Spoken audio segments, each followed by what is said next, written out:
And once again, Joe the Shark is off the cuff.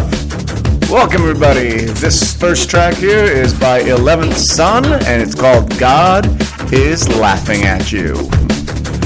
Welcome back everybody. Thank you for listening in. God, it feels so good to be back again so quickly doing another show. Having a good time with it, trying to, ferret out the demons in my head, and, it's working out for me so far.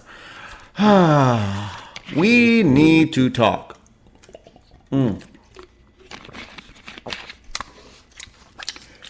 Nothing good has ever come after those 4 words.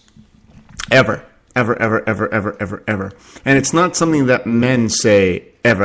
I've know of no man that's ever said that to a woman he was in a relationship with. That's not. I can't think of a single one. I know I've never done it.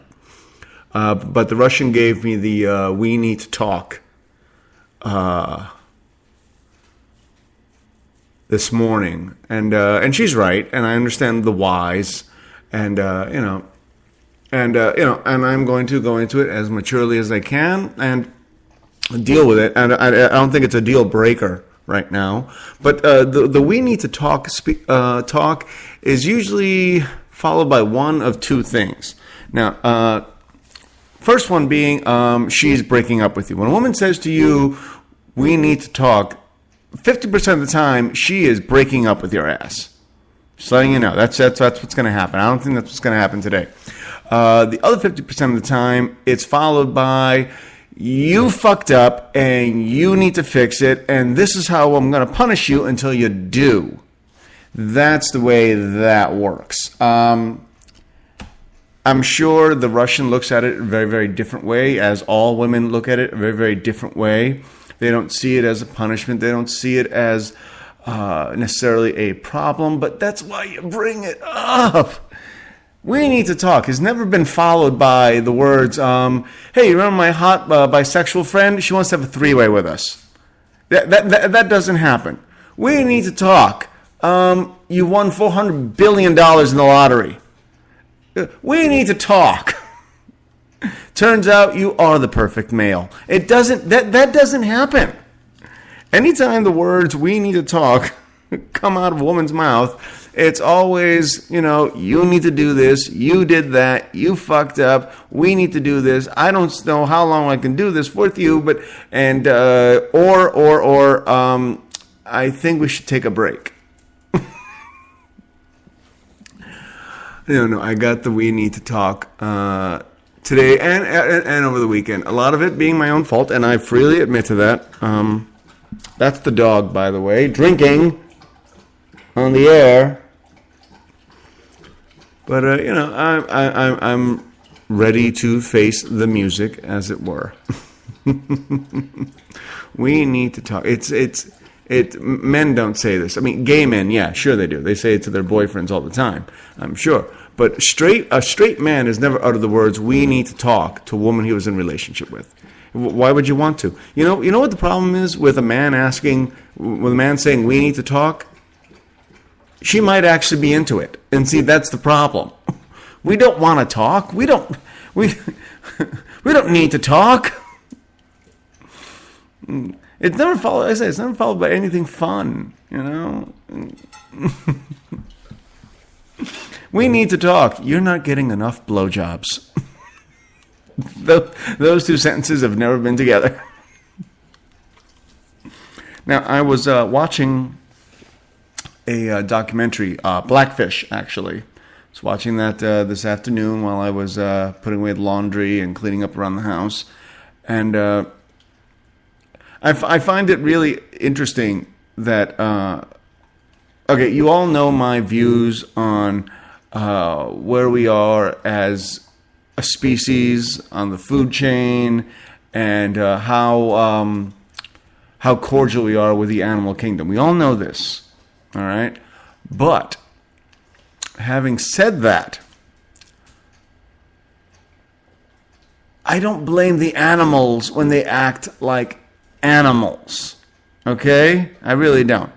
The documentary focused a lot on a killer whale known as Tilikum, I believe is the whale's name. And he has been responsible for the deaths of 3 human beings, trainers. He drowned him, bit off an arm, killed him, whatever it was. He did it, man. And again, I don't blame the whale. Because somewhere, I'm imagining 2 people got together at the very least and said, hey, you know what? I got a great idea. What is it? Let's get an animal. Okay, what kind? Well, a really big one. How big? I mean, really fucking big. Okay, like gigantic big. I mean, like huge. It's like, okay, I like it so far. What else?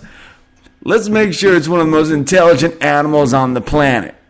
Okay, all right, what else? And let's make sure it's one of the most violent animals on the planet. So super duper intelligent, really, really violent, and huge. Oh my God! You know what? Can we make sure that it's in its own physical environment where it has all the advantages? You mean like a whale in water? Yeah, let's do that. Where we would be like at a complete disadvantage. I like it. All right. So, a couple of geniuses got together and decided, okay, let's go get a whale. Not just any whale. Let's get an orca, also known as a killer whale. Now, let's take a look at the word really quickly now. Let's just drop killer for a second. Let's talk about whale. Whale is a big animal. Is a huge animal. There's no such thing as a small whale compared to, say, a human being. Okay, the smallest whales around are dolphins and porpoises. And even the smallest of them tend to be bigger than us. Okay, so they're huge, right? And let's make sure these animals are really, really intelligent, so they can do tricks and twirl and make funny sounds, that kind of thing, and make sure they have like a gigantic row of teeth that could cleave a human being in half. And then let's make them do tricks. Now, Tilikum is responsible for 3 deaths. Like I say, he's like a whale serial killer. I've said this before, and it's one of those stories where I'm watching this, and I'm watching these people talk about the whales. They're so intelligent. They're so intuitive. They really want to participate with you. They really want to do things. And yet then people are like shocked when the killer whales act like killer whales. And then not only does Tilikum kill his trainer, do we let him go? No. Do we make sure that other trainers don't go into the pool with him? No. No. What we do is we then sell him to another sea park so he can perform and kill somebody else there.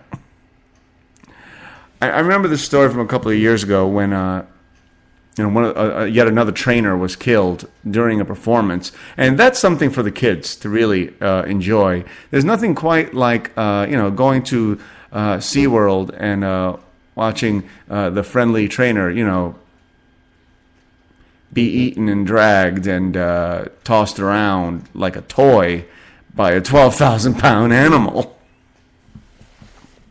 See, I don't blame the animal. I think the animal did exactly what he was born to do. Something small and awkward and tasty is in the water. I'm going to eat it.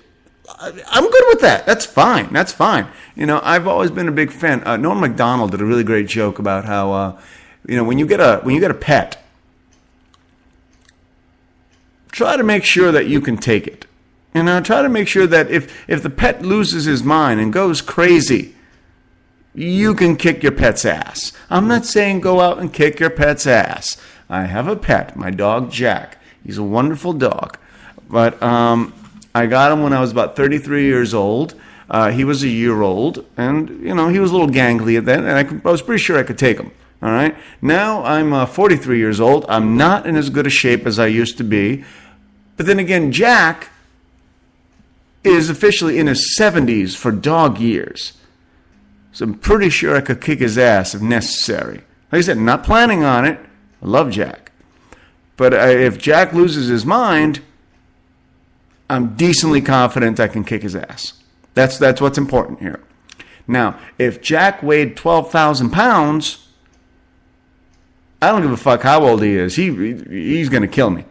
If he decides he wants a piece of my ass, he's going to have the whole entire ass. Okay, I'm done. All right, and that's what comes into play here when you're talking about these animals, these huge, incredibly intelligent and intensely violent animals who are also, now something that a lot of people seem to forget is the most violent animals in the world tend to be the most compassionate animals in the world. Okay, they tend to be the closest knit groups: wolves, killer whales, hippos. These animals who are known for their potential for violence tend to be very close knit group. They're very caring animals. Lions, they have extended families. So yes, well, it tends to go hand in hand. Chimpanzees, another example.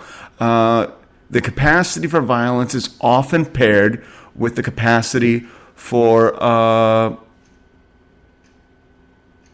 camaraderie. They tend to be very, very social animals, and they go with it. So yeah, I don't blame the animals in this case. There was a story out of Florida. I think it was in yesterday's paper, where a woman was mauled by a black bear. Now, in the woman's defense, this was not her fault. She went out to the garbage cans, and she said that she noticed that there were about 5 bears there.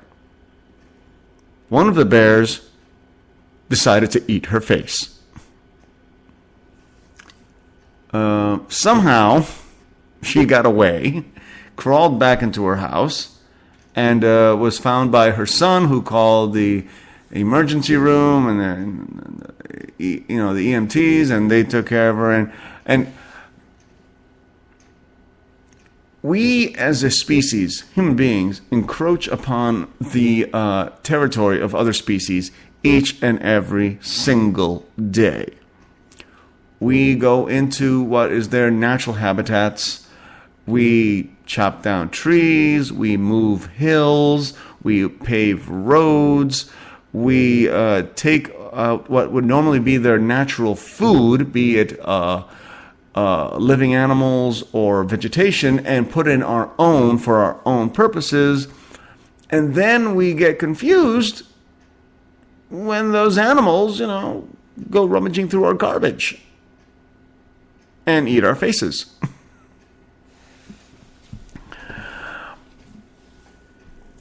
A friend of mine, Rob Estes, did a great joke. He said he gets pissed off that when sometimes he'll read the paper and there'll be a story about a hunter attacked by a bear. Now, the guy was hunting bear, and they said it was a tragedy. The guy was attacked. He was mauled by a bear, viciously mauled. And he said, well, you know what? Hunting is supposed to be a sport. And if hunting's a sport, this kind of story shouldn't be in the front page. It shouldn't be in the local news. It should be in the sports section with one caption: Bears win. It is now time for a break. This next music is from Eddie C., and this is called Afro. I'm Joe the Shirt, and I'm off the cuff. Yeah.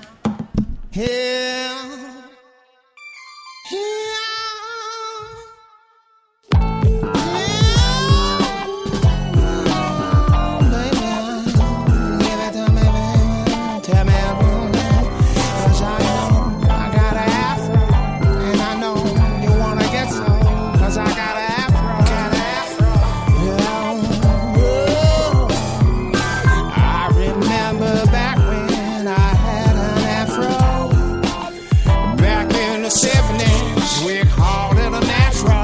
Now I grew up watching Superfly and sometimes Bruce Lee's. Ooh, those good times will always be good to me. I remember back when they had so many dances, the feeling and the bump all through the land. Barbershop in the day, the saddest tonight. I got myself a quarter, I'm gonna party under the blue light.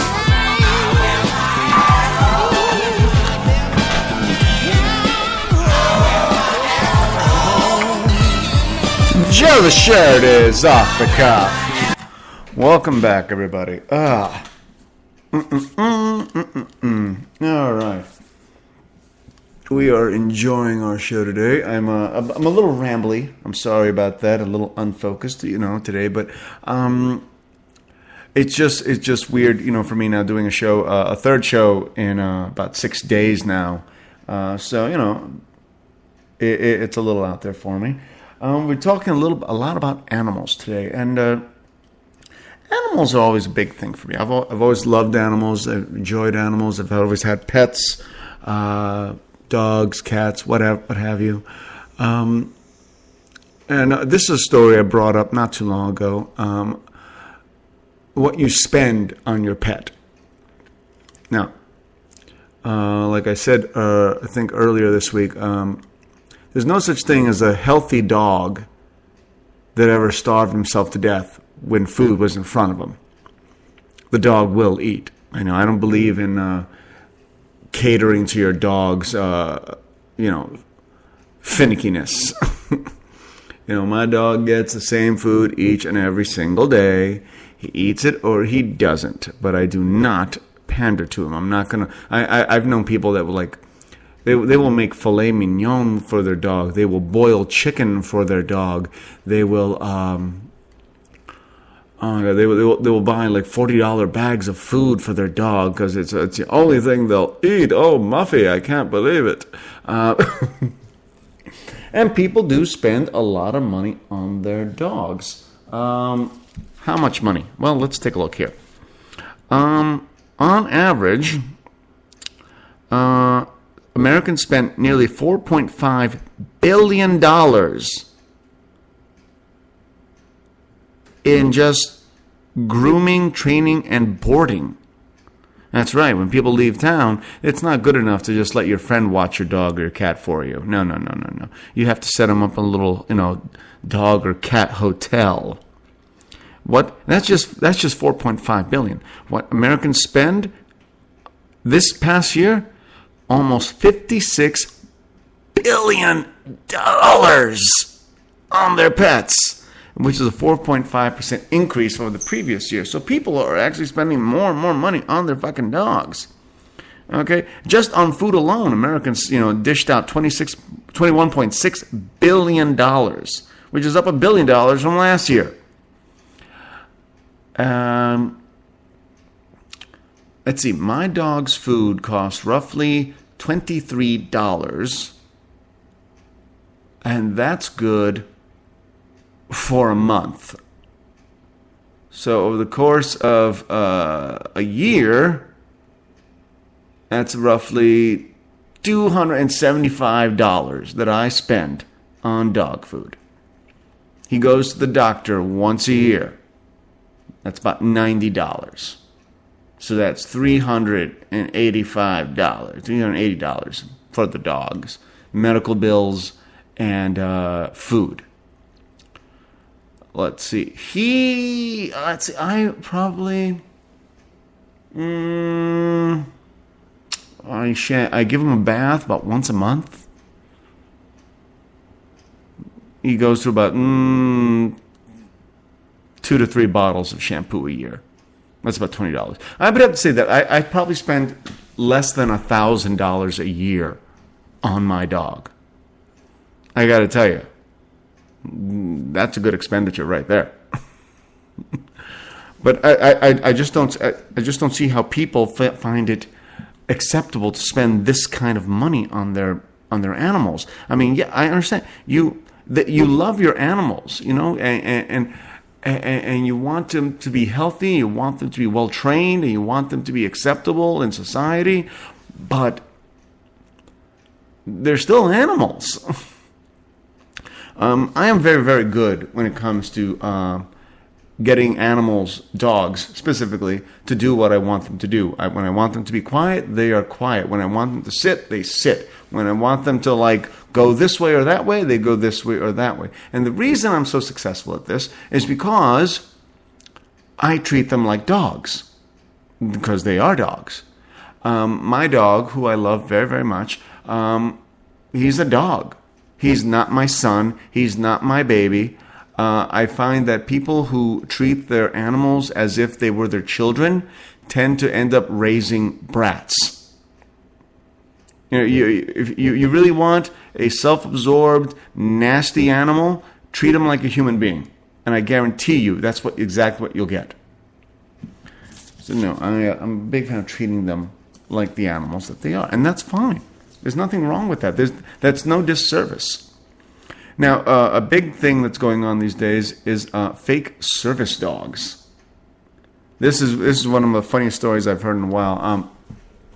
Apparently, we all know that there are people that have animals, service animals, who help them because they're blind, help them because they're deaf, help them because they're physically disabled in some way. And, you can have a dog or a cat or a monkey even, to help you get through your life. And that's fantastic.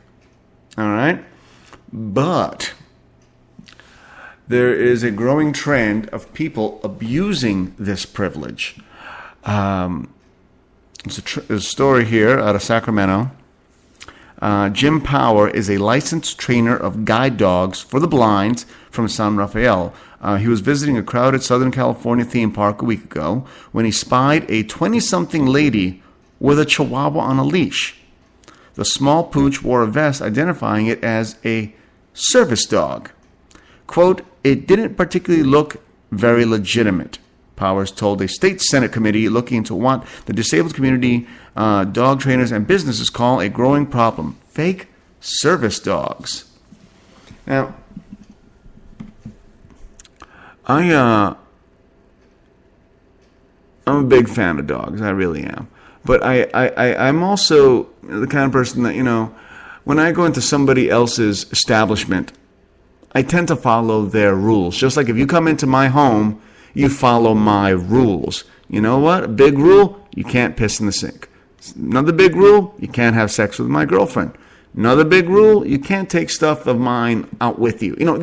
You follow my rules, okay? But I've noticed, especially, here in California, I don't know what it's like in the rest of the states because I haven't been to another state in so long.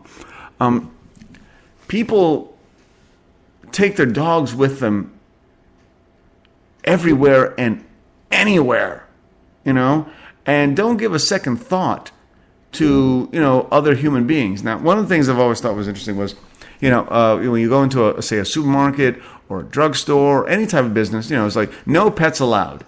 That's a pretty much general rule, with the exception of service dogs. Okay. Now, same thing goes for airplanes, right? If you're allergic to, say, dog dander, cat dander, it doesn't really matter whether or not it's a service animal, does it?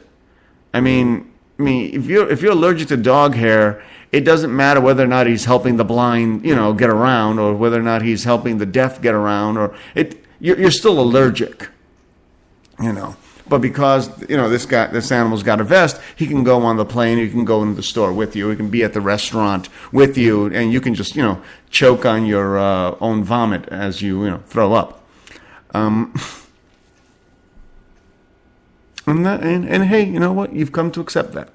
But here in California, people just take their dogs with them anywhere. I was at a local supermarket, I think it was a Saturday, just picking up a couple of things, and I went with my dog, and I tied him off outside, praying that nobody would give me a load of bullshit about, I shouldn't leave my dog unattended outside, or he might get stolen, and yada, yada, yada, yada. You know what? It's the risk I take. I accept that. But then I go inside, And there's this guy with a dog as big as mine, also a pit bull, with a full set of big-ass nuts still on him. So this dog has not been fixed at all. And they're just walking around, and the guy's got him on one of those leashes, one of those retractable leashes. So the dog is going around corners, he's going around pylons, he's going around this and the other thing. He's like tripping up people, legs, and running into people's carts. And the guy does not keep the dog reined in. The dog's just walking around doing whatever the fuck he wants, breathing and smelling and whatever on everything in sight. Management is right there. Big sign right in front that says no dogs allowed other than service dogs, service animals. And this dog does not have a vest. He does not have I'm a service dog thing. No, but he's just walking around with him. And I'm just like, it's just incredibly fucking rude. I honestly don't understand how people think that this is okay. It's bad enough when I'm dealing with the little, Paris Hilton kind of bitches walking around with the little teacup chihuahuas and, and Yorkies, whatever. That's fine. Okay, at least, you're holding on to the dog. It's not just running around willy-nilly. But this was a 60-pound mutt just running all over the grocery store. I believed it to be a problem.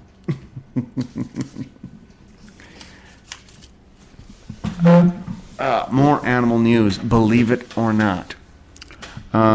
Every resident here in West Hollywood are invited to give their furs back to the animals through April 22nd, when Buffalo Exchange will be accepting fur apparel donations, including trims, accessories, and coats to benefit the Coast for Cubs drive.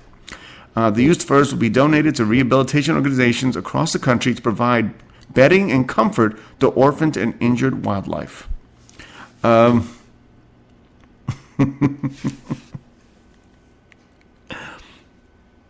would truly love to see somebody. I'd love to see a woman who gets, say, an incredibly expensive fur coat. I don't care if it's sable or chinchilla or fox or whatever the fuck it is. That her husband, her boyfriend, whoever, spent a great deal of money on because she wanted it. And then she turns around and says, you know what? I want to donate this so that baby animals can feel comforted until they're released into the wild. And I'm pretty sure that's where the guy goes, how about I donate you so that baby animals can feel more comforted before they go into the wild? No! No, I understand. I get the thought process behind it. I truly do. I do. You know what? Yes, nothing is more comforting to a baby animal than, say, animal skin. Studies have been done where they took monkeys and they built doll mothers for them. Okay, where they took the monkeys, baby monkeys, and one doll had milk bags attached to her so the baby could nurse, and the other doll had no milk bags but was covered in fur. 99% of the time, the baby monkeys would latch themselves on to the doll mother with fur and cling to her and go to her for comfort, even though there was no food coming out of her. They would literally let themselves starve to death rather than go to the other fake mother that actually had milk. Tactile sensation is a big deal, but oh, you know what? Even better, I would love to see a guy walk up to his wife and just say, "Hey, you remember that mink stole I got you a couple of years ago? Yeah, remember that? Yeah. I want to donate it so some animal can just like sleep and shit on it." What do you think of that? In any case, it's time for a break. I'm Joe the Shirt. Our last, let's see, this song here is Moon Embrace by Double Six Project. I'll be right back. I'm Joe the Shirt.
shirt is off the cuff.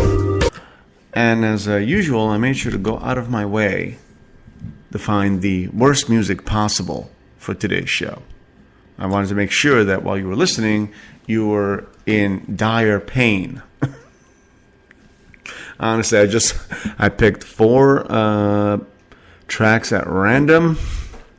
That was Moon Embrace by Double Six Project. And I almost fell asleep, actually. By the way, speaking of the moon, if you happen to live here in North America, there's going to be a full eclipse of the moon tonight. I believe starting right around here on the West Coast, right around 10:45 to 11 o'clock is when to start looking for it. It's gonna be a full eclipse of the moon. It's gonna be a blood moon, which hasn't happened. We haven't had a full eclipse of the moon here that was visible in the United States for several years. And this is a blood moon, which means that because of the particular angle that you're going to be looking at, once the shadow of the Earth covers the moon, the atmosphere of the Earth, that has the lights shining through across it still, will form a blood or red type of color on the moon. So please take the time to check that out. Look that up, okay? You know, I've been fortunate enough to see a couple of eclipses in my time, including one solar eclipse and a couple of lunar eclipses. This will be my first total eclipse of the moon. So I'm looking forward to that. Okay. Okay, what else do we have here? Oh, here's one for you. Little story right here. Apparently, California courts are saying that it's okay to look at your phone if you have a map app. Okay, now as we all know, it's illegal in California to hold a telephone, hold your cell phone up to your ear and speak on it. It's illegal to text and drive.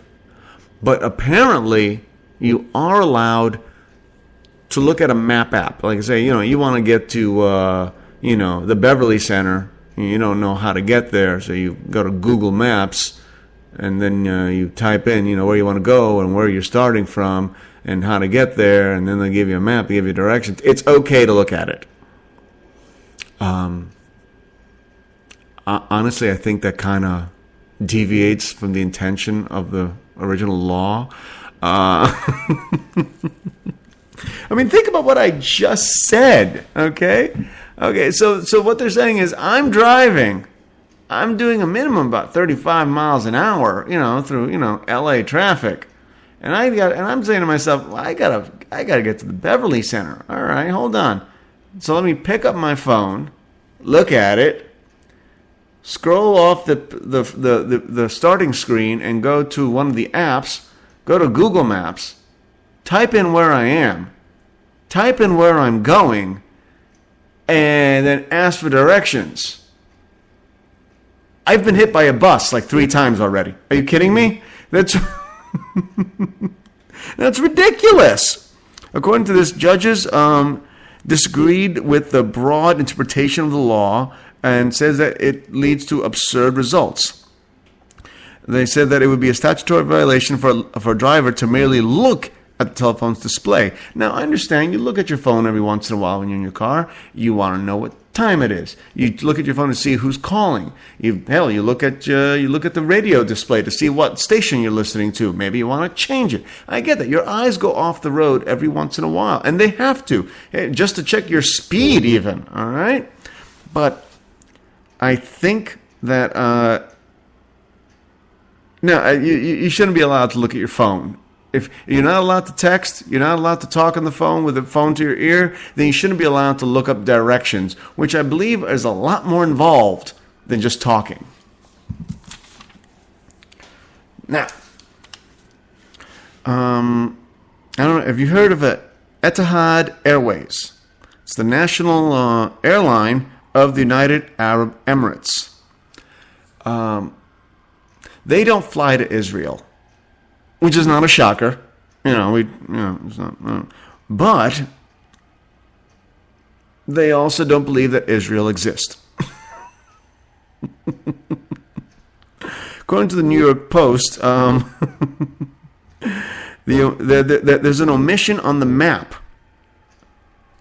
of Etihad Airlines. It says it discriminates against Israelis. Now, in response, Etihad issued a statement saying, quote, "We do not discriminate in any way and welcome passengers of all faiths and religions carrying valid documentation," end quote. Now, Etihad, however, offered no explanation for the online map. You can go onto, Etihad.com apparently, and it does not identify Israel by name, but names the neighbors of Israel. Like you look at the map. Okay, there's Jordan, there's Lebanon, there's Israel. There's Syria, there's Egypt, and what's this one strip right here? I don't know what that is. It doesn't say anything over there. Nothing here exists, right? This is just empty space here. It's Jordan, Lebanon, Syria, Egypt, and there's nothing here in the middle. There's nothing there. That's it. Okay.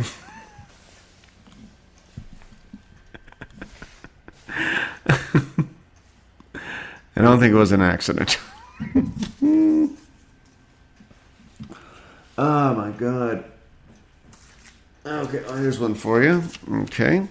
In Honolulu, Hawaii, lawmakers are flabbergasted at police being allowed to have sex with prostitutes. This is okay, apparently. They're looking to make it illegal. Well, what's going on is that Senate Judiciary Committee Chairman Clayton He said he planned to get rid of an exemption in the state's prostitution law that permits police to have sex as part of an investigation. So if I'm a police officer and I'm looking to arrest a woman for prostitution, I can have sex with her, and that's the proof of the crime. That sounds like a really, really popular division to me. I want to join up right now. I've never heard of such a thing. Typically speaking, when we're talking about these kind of stings, it's usually, it's like, okay, I will now give you $150 for you to have sex with me. Is that acceptable to you? And then she goes, yeah, whatever, motherfucker. Just give me the money. And then, then it's like, freeze! Under arrest. Solicitation. I had no idea that Hawaii was this free thinking. God damn. Who knew? Prostitution and spam all over Hawaii, man. Catholic Church is in the news for me today.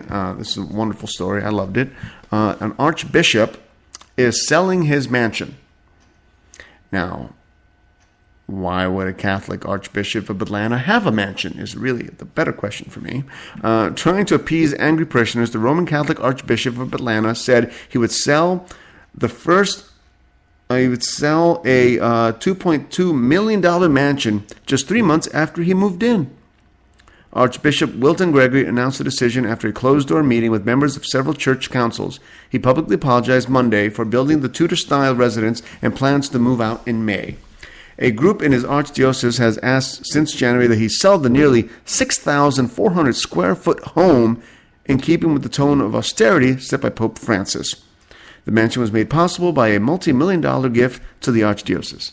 So, rather than use this money to help the poor, feed the poor, any other type of, charitable possibilities, he decided, I'm going to make myself a 6,400 square foot house for me. Now, I live here in West Hollywood with my girlfriend, and our place is roughly, I think it's about 1,400 square feet, maybe, something like that. And it's probably the biggest place I've ever lived in for just two individuals. I mean, We have the big living room, the dining room, the kitchen. We have 2 bathrooms, 2 bedrooms. It's gigantic for 2 people. I could not imagine living someplace 4 times bigger and actually needing it for any reason other than, say, this is where I play my video games. Oh my God. More stories from the Catholic Church. The Pope is issuing out a warning to Italian mobsters. Pope Francis has a warning for Italy's mobsters. They will go to hell if they don't repent and renounce their blood-stained money and blood-stained power. The pontiff delivered his most forceful denunciation yet of organized crime during a prayer vigil at a Rome church for relatives of innocents killed by the mafia, during which the names of 842 victims were read aloud. And after voicing his solidarity with the family members, Francis said he couldn't leave the service without speaking to those not present, the protagonists of mafia violence. Quote, this life that you live now won't give you pleasure. It won't give you joy or happiness. He said, there's still time to not end up in hell, which is what awaits you if you continue on this path. That's right, bitches. The Pope telling you, you're going to hell. Of course, I don't know if you haven't been watching HBO, you wouldn't know that, Catholic Church is actually one of the original crime families in history.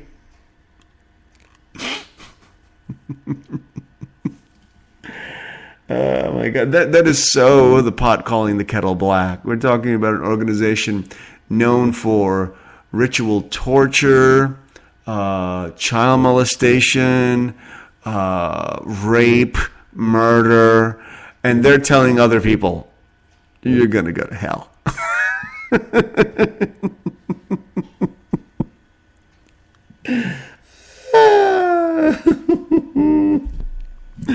In any case, that is my time for today. Thank you for listening in. Upcoming shows, we have some guests coming up on this Thursday.